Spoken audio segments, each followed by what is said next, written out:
शिव जी के मंदिर पर सुहुर सुहुर सांप चले। शिव जी के मंदिर पर सुहुर सुहुर सांप चल।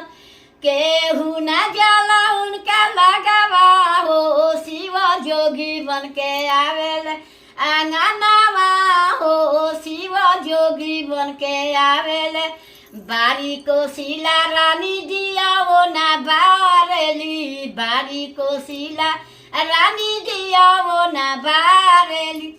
घूम घूम के जाली उनका लगावा हो। शिव जोगी बन के आवेले आंगनवा हो। शिव जोगी बन के आवेले आंगनवा हो। बारी को शिला रानी दिया वो ना बारेली। बारी को शिला रानी दिया वो ना बारेली। घूम घूम के जाली उनका लगावा हो। शिव जोगी बन के आवेले आंगनवा हो। शिव जोगी बन के आवेले